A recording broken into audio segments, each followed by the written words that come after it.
So just a quick little background for today's call.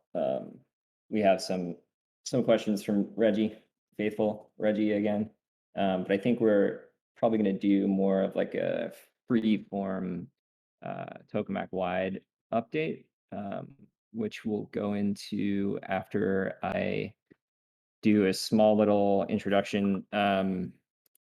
So Crocodile playing piano is joining us. He can't call, unfortunately. He's on a different time zone, and I think he has prior plans. But I just wanted to give you guys a quick little um, regurgitation of what he's working on effectively. So he's working closely with Sam on building some internal dashboards to report some metrics and some time series graphs to track assets and liabilities across all contracts. He has built Streamlit dashboards in the past and done time series analysis and built some personal projects with Python, which I guess Streamlit is a Python package that allows for building interactive real-time dashboards.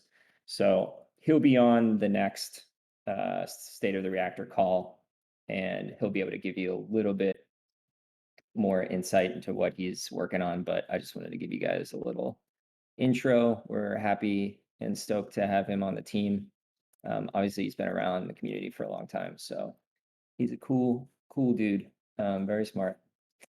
And with that, I think maybe I'll pass it over to the Liquidity Wizard. However, you want to start, Carson, with some ideas that you got cooking. Yep.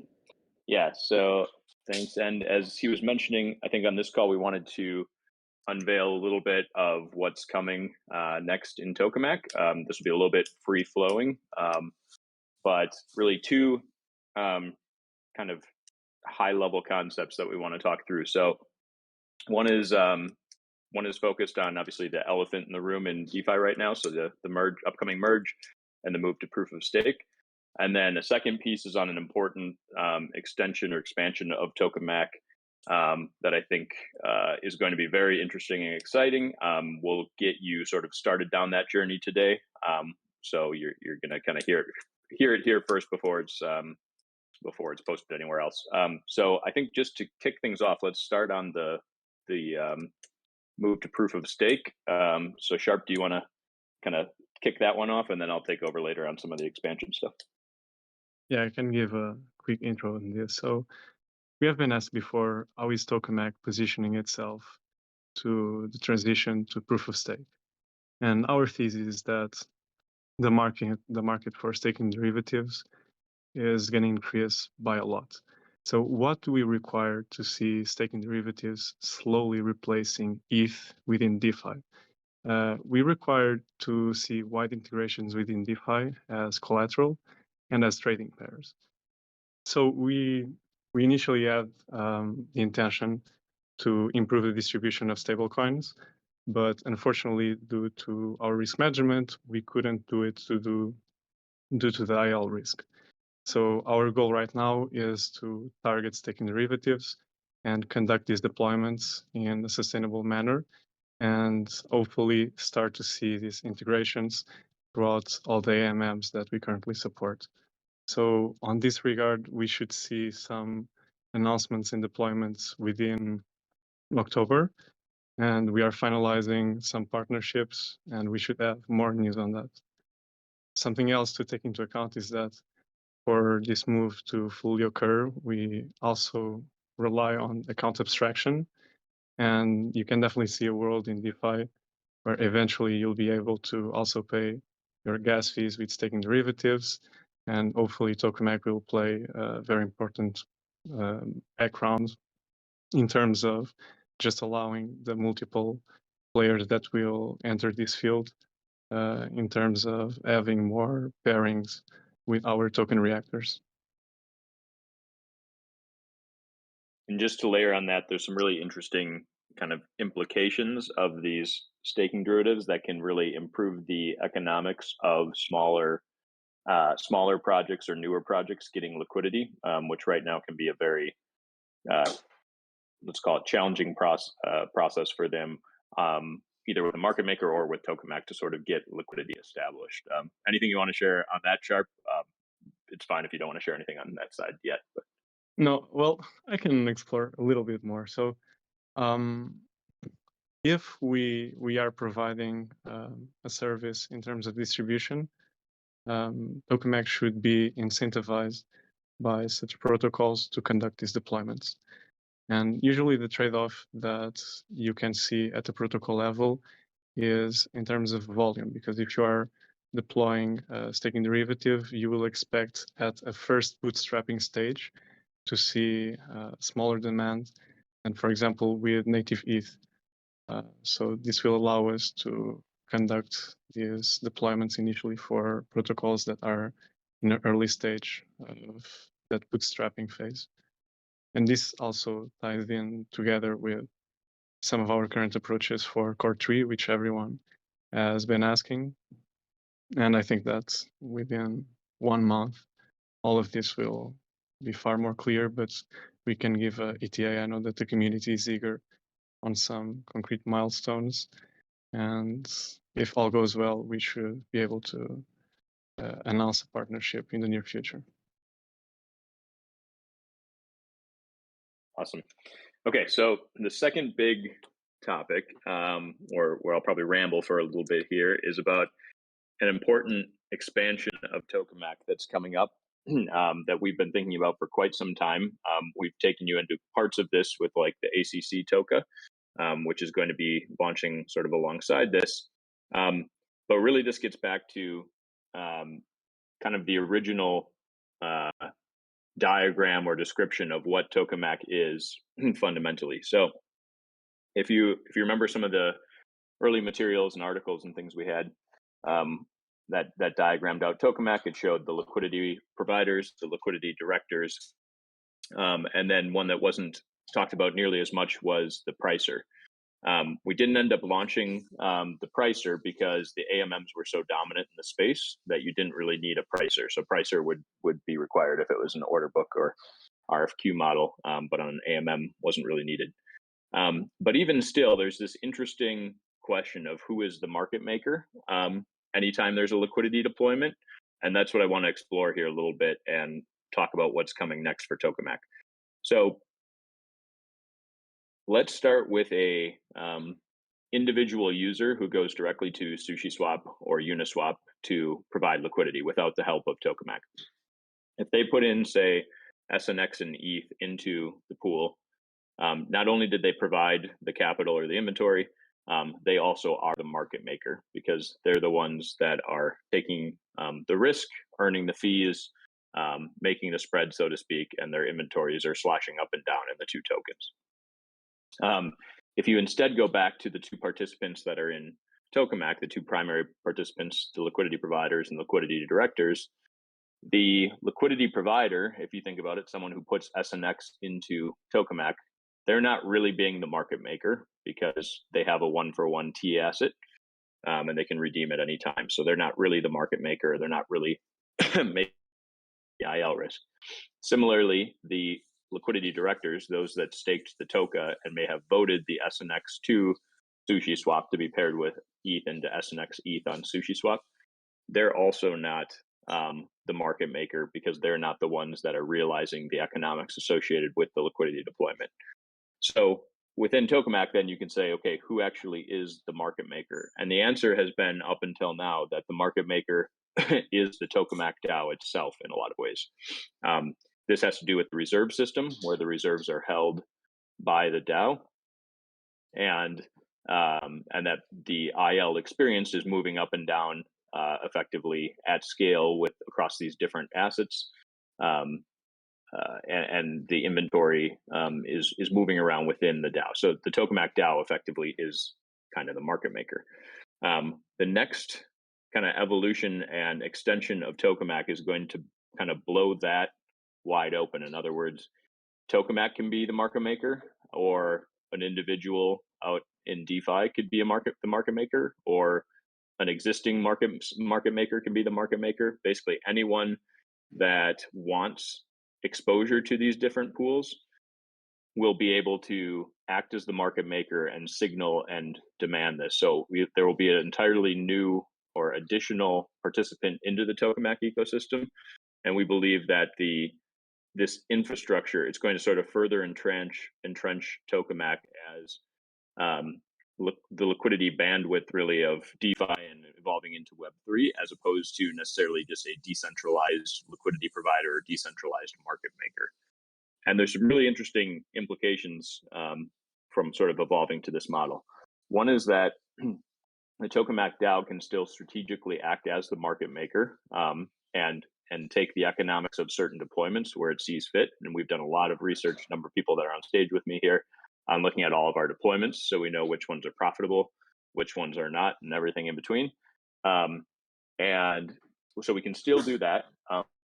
Set of kind of solution space we're playing in will enable us to, meaning the DAO, will be able to earn additional revenue, very predictable and much more stable revenue off of all of these other deployments where a different actor chooses to sort of take the risk and act as the market maker. And so I think this is very, very important for kind of the future longevity of any sort of DeFi protocol. Is I sort of have this um, idea in my mind that if you're the one that always takes the risk, and you can kind of bring this back to the financial industry, and there's lots of examples in history. If you're the one that takes the risk, you can make a ton of money in a business.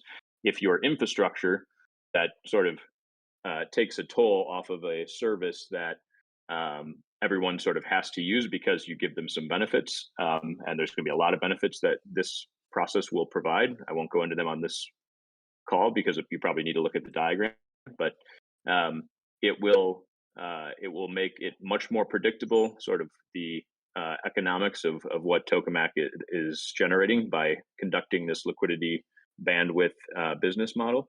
And that will ensure that this thing can last and last and last. Anyone on stage want to jump in with any other thoughts on this? I'm in my ramble mode right now. No, I have simple mental model to think about this extension, which is crucial because it's an additional source of steady revenue, obviously, where a third party is willing to take this risk and is able to access Tokemak's inventory, and we obviously earn a fee over that service. And that's crucial to essentially get to the roadmap on sustainability that we have been previously mentioning. And we've had a long effort in terms of controlling emissions, increasing revenue, increasing profitable deployments. We've conducted an extensive analysis on this and showing the community like the end milestone is important to just understand how the whole picture fits together. I would say that the immediate next step for us will really be to target staking derivatives, because it's a large addressable market. It will keep on growing, and we have seen a lot of interest from multiple partners that want to be established as pair assets. And obviously, if you don't want to, like, the opportunity cost of staking ETH decreases immensely if you can use your trustless claim over the underlying staked ETH throughout DeFi. And obviously, the two core points that we need to address is to be able to use stake ETH as collateral, which has been done already. We can see that on Aave or Euler. And now the next step is really to add staking derivatives as trading pairs. And be sure to do this in a profitable manner, which is what Tokemak is focused on. Yep. Well said. That's sort of the first step into this. And this entire sort of expansion of the functionality of Tokemak is going to be accompanied by the ACC Toka mechanics, which will be coming with this. All this works together. One sort of important, I guess, thing to sort of explain here is, or maybe thought experiment's the wrong word, but something like that. So before Tokemak, the state of receiving market making services from a centralized market maker for a project was super expensive. Like it was not what sort of the free market would demand it to be, because there was only a handful of market makers and a lot of projects that needed the services.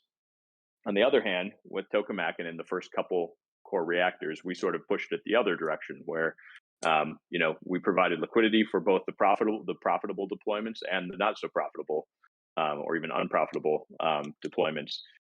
This new expansion, where we have full flexibility and Tokemak can be the market maker, or any other entity or wallet can be a market maker, is going to not only democratize market making, but it's also going to find the right sort of free market answer to how much people want liquidity in various parts and how much exactly it needs to be paid for it. So it's going to find sort of the solution set that is in between sort of the Tokemak extreme and the old school approach with market makers, where one was way overpriced and the other was probably underpriced. This is going to find the right free market solution. Now, we've also discussed a lot our concept of risk right here on this call, and I just wanted to make sure that everyone understands that this approach towards staking derivatives, it doesn't imply any additional risk for Tokemak, and we're still having exposure just to ETH as the current deployments. In terms of IL, any difference is negligible. You can argue that there might be a possible discount, but post-merge, that risk will decrease, and again, it's negligible. And our reserve system, in terms of ETH, will guarantee those deployments just as we now guarantee those same deployments that are conducted with ETH trading pairs. And obviously, this will be a strategic expansion, and we will test it out first with a pre-selected group of pools. Awesome.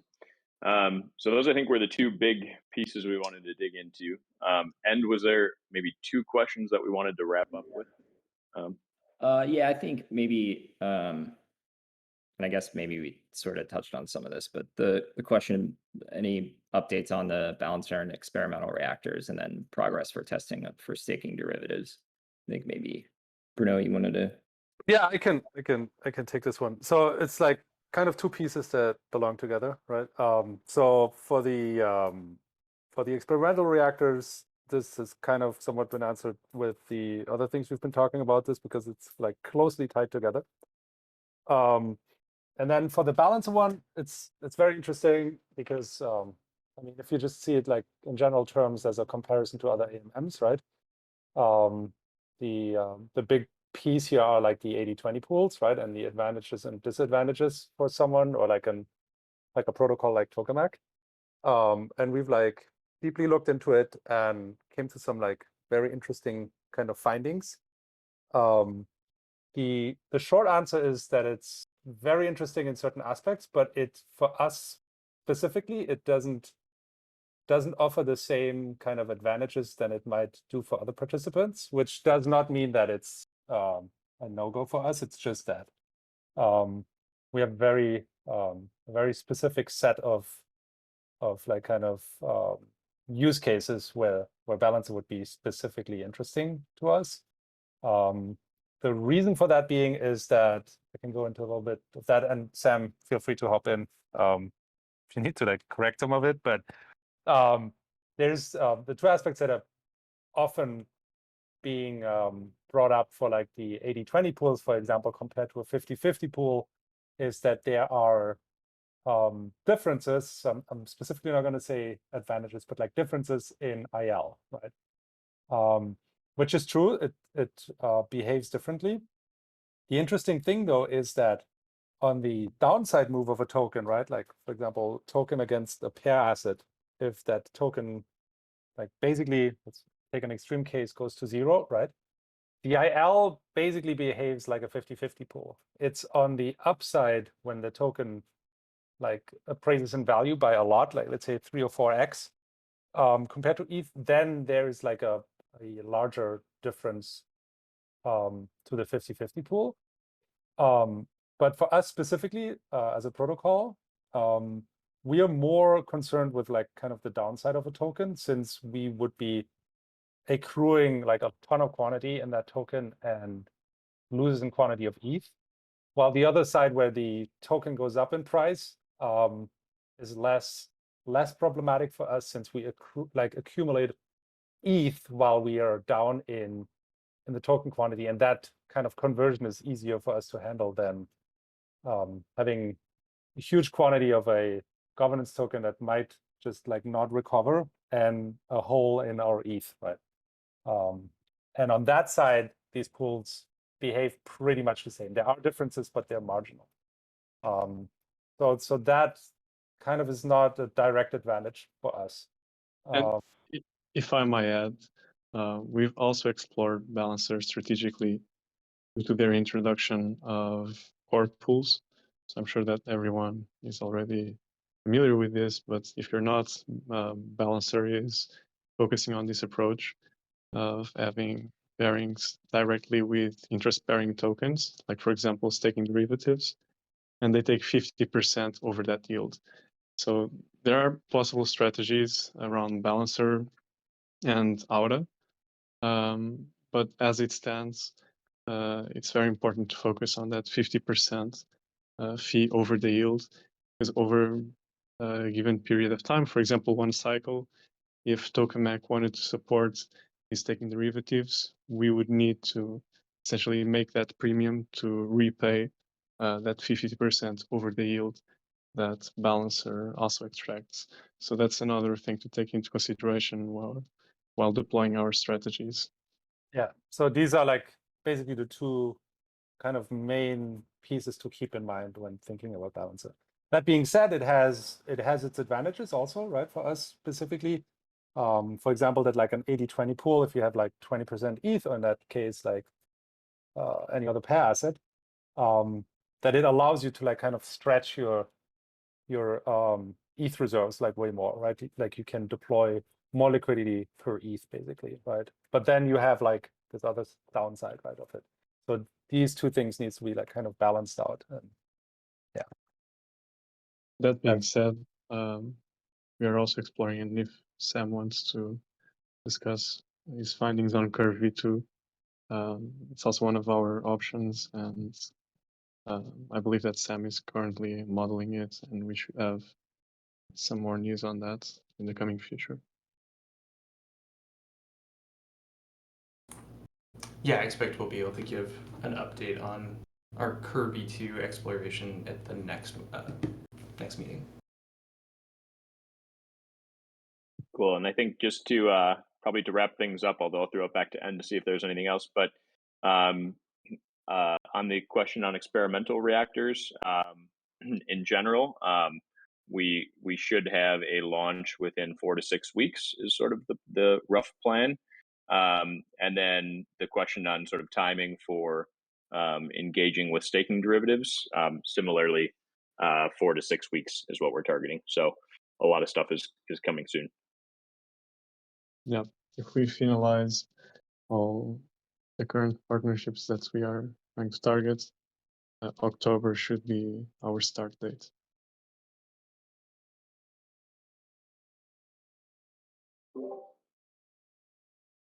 All right. Well, it was really awesome. It was a great little roundup of some stuff on the horizon.